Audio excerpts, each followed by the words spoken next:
사랑합니다. 저는 오늘 말씀을 나누기에 앞서서 한 가지 질문을 우리 성도 여러분에게 드리려고 합니다.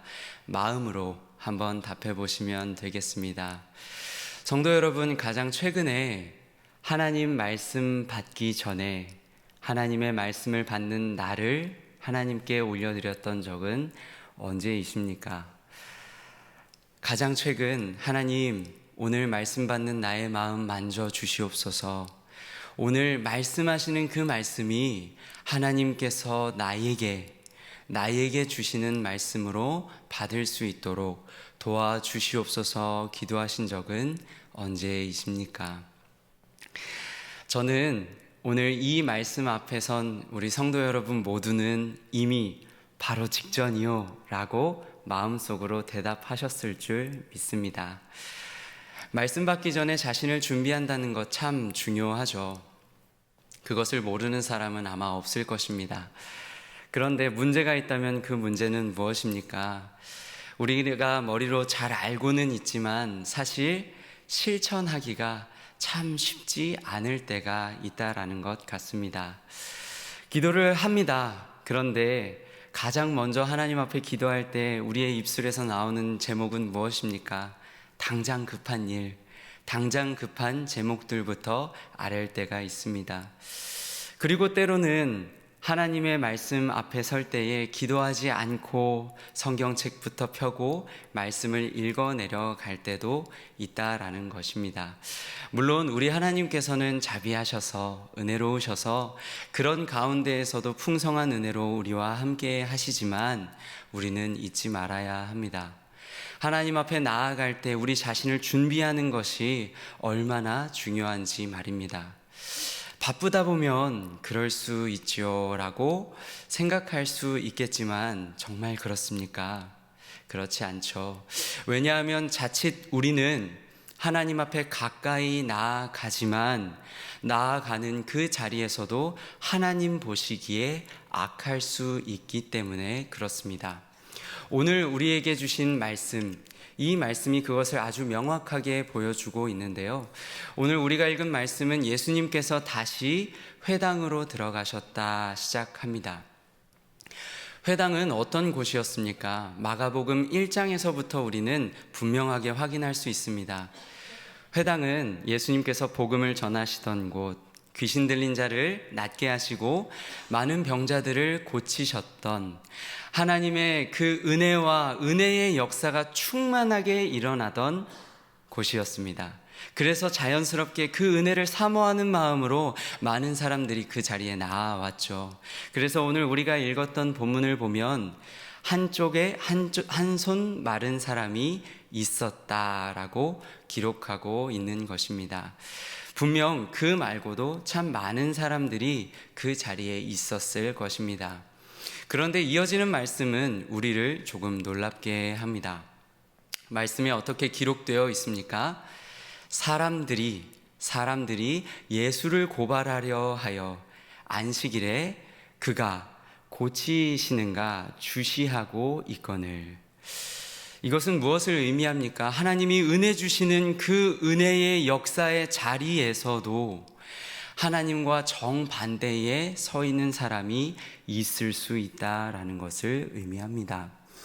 그리고 오늘 그 말씀에 나타난 그 단어, 사용된 단어 중에 주시하였다라고 하는 단어를 살펴보면 그 원어의 뜻은 더 놀랍습니다. 아주 가까이서 살펴보았다 하는 의미를 담고 있다는 것입니다. 이것은 무엇을 또 의미합니까? 얼마든지 하나님께 가까이 나아간다 할지라도, 말씀에 몰두한다고 할지라도 오늘 우리 역시 우리의 마음에 예수 그리스도 안 계신 것처럼 생각하고 행동할 수 있다라는 것입니다. 그렇다면 오늘 그 예수님을 고발하려던 이들, 이미 마음에서부터 고발하려고 했던 이들은 어떤 이유로 그와 같은 마음을 품게 된 것일까요? 우리가 어제 김원재 목사님을 통해서 함께 말씀 받았던 것처럼 바로 안식일 규례 때문이었습니다. 안식일 규례는 하나님을 바르게 섬기고 잘 섬기기 위해서 율법에 근거해서 만들었던 이스라엘의 규칙, 법이었습니다. 하지만 오늘 예수님께서는 어제 우리가 살펴본 내용과 동일하게 생명보다 율법을 더 중요하게 여기는 그들에게 동일한 모습으로 반응을 하시는데요. 바로 그 한쪽 손 마른 사람을 한가운데 일으켜 세우십니다. 그 손 마른 사람을 가장 잘 보이는 그 한가운데 일으켜 세우신 다음에 예수님은 말씀하시죠. 안식일에 선을 행하는 것과 악을 행하는 것, 생명을 구하는 것과 또 죽이는 것, 그 중에 어느 것이 옳으냐 물어보십니다. 그리고 이어지는 말씀, 그 누구도 명확하게 대답하지 못하고 잠잠하였다 성경은 기록합니다. 특별히 오늘 말씀은 마태복음, 마가복음, 누가복음 모두 기록되어 있지만 오늘 우리가 눈여겨보아야 할 것은 그들의 그 잠잠한 모습에 예수님께서 어떻게 반응하셨는가입니다. 마가복음에서 유일하게 예수님의 감정을 아주 정확하게 표현하고 있는데요. 바로 그들의 마음의 완악함을 보시고 한탄하시며 진노하심으로 그들을 둘러보았다 성경은 기록하고 있습니다. 그러면서 그 손 마른 사람을 낫게 해주시죠. 그렇게 이 손 마른 사람을 낫게 해주시는 일이 모든 이 사건이 마무리된 뒤에 오늘 우리가 읽었던 말씀 맨 마지막 6절은 예수님을 고발하려고 했던 사람들, 그리고 그 자리를 떠났던 그 사람들의 정체를 공개합니다. 그들은 바로 바리새인이었습니다. 사랑하는 성도 여러분, 바리새인 너무 잘 알고 계시죠? 어떤 사람들이었습니까? 하나님의 말씀에 누구보다 능통했던 사람들입니다. 하나님을 섬기는데 누구보다 앞장섰던 사람들입니다. 그런데 오늘 성경은 그들이 하나님의 은혜의 역사가 충만한 그 현장에서 오히려 하나님 가장 반대편에 서 있는 사람들이었다고 묘사하고 있는 것입니다. 그렇다면 오늘 말씀이 우리에게 가르쳐 주는 것은 무엇일까요? 예수님을 따라서 어떤 상황에서도 생명을 선택해야 한다일까요? 물론 그것도 중요한 적용이 될 것입니다.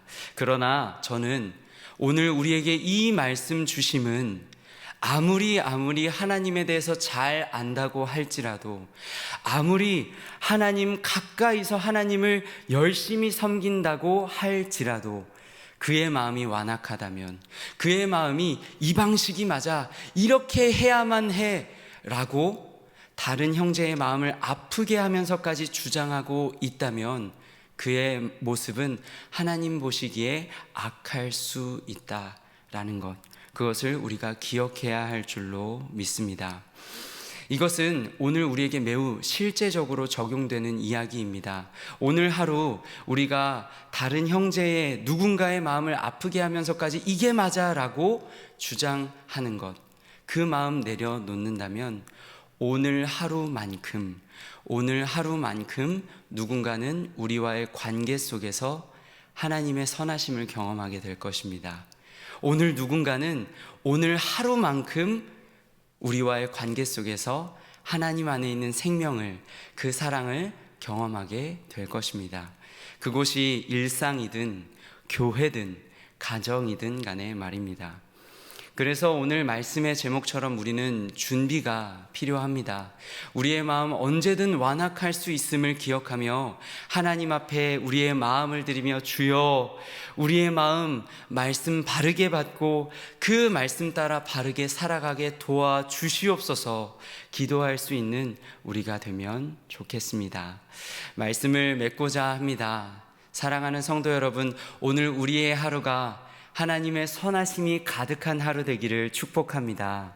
또한 하나님 안에 있는 그 생명, 그 사랑이 우리 모두가 맺는 그 관계 가운데 풍성히 드러나기를 축복합니다. 그를 위해서 무엇보다 오늘 이 말씀 우리에게 주심을 기억하며 이 새벽 기도할 때에 하나님, 우리가 하나님 앞에서나 사람 앞에서나 살아갈 때에 바르게 겸손한 그 마음 가지고 선한 열매를 맺어가는 하나님의 그 선하심을 드러내는 우리 되게 하여 주시옵소서. 기도하는 저와 우리 모두가 되면 좋겠습니다.